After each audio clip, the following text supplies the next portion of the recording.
Hi, good afternoon. My name's Ron. We are here live at the AMX AGMM event.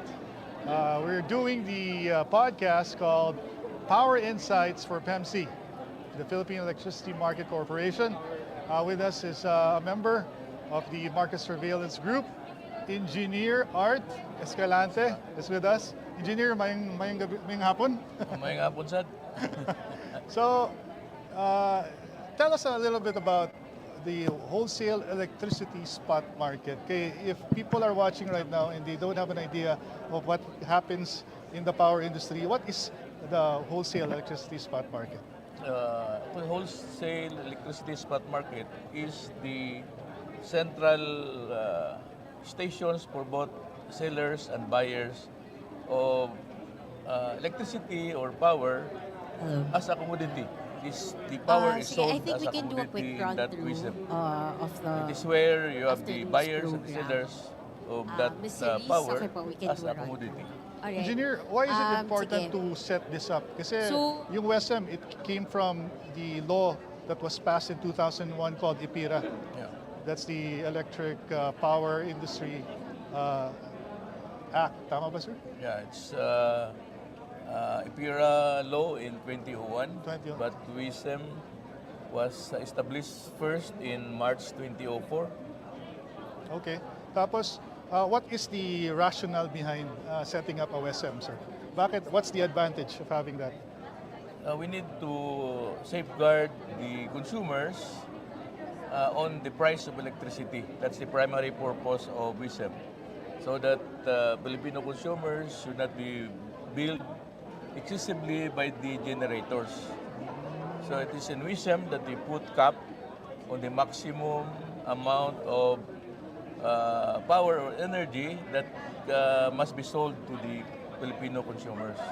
Sir, when we ask, like, if somebody brings up the contention that is WESM supposed to lower the price of electricity, or it just indicates the real price of electricity? What is the explanation to? WESM is supposed to give Filipino consumers with the lowest possible cost of electricity. However, there are instances where there is a very low supply in the grid, and the available generators are those using costly cost of operation like diesel, bunker oil. That is where there are instances where the cost of power is a little bit higher. So we are very dependent on external factors as far as the price of electricity is concerned. Do you think, sir, it will improve over time once we get into renewables and we have more of that in the mix? The Yeah, power mix? definitely. Once we have enough surplus in the grid, we'll be reducing the cost of electricity. Much more with the coming of renewables, as was discussed earlier. We are going up with REs, particularly solar battery energy storage system that will eventually reduce the cost of electricity to the Filipino consumers. And the Market Surveillance Committee of PEMC is there to see to it that everything is monitored and put on as much as the lowest possible cost passed on to the consumers. Can you safely assure the public, sir, as part of the Market Surveillance Committee, that everything is straightforward? How does it work when it comes to surveillance or surveilling the market? MC, through the Market Surveillance Committee, has all the necessary information as to the cost of generation and cost of energy or electricity as passed on to the consumers. And we'd like to assure the public that PEMC is there always to protect the interests of our consumers. The only problem that we have since many years ago is the fact that we are maintaining a very thin spinning reserve. So if one low-cost generation like hydro would have an outage, that is where higher cost of energy can be passed on to the consumers. But as we go along, as the government is campaigning on additional supply of generating source, we are really assured in the future for a lower electricity cost. Sir, finally, you've been in the industry for a long time.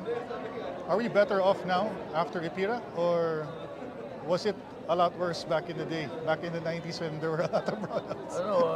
We're better off today.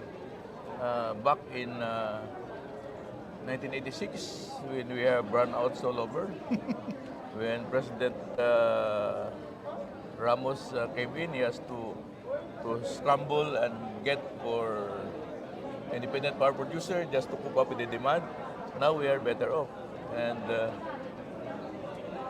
growth of consumers, the construction boom, the development of industrial companies has also contributed to the need for more generating plants. Engineer Art, thank you so much for joining us Thank you. today. We appreciate all the insights. This has been Ron for Power Insights live on Facebook at PEMC.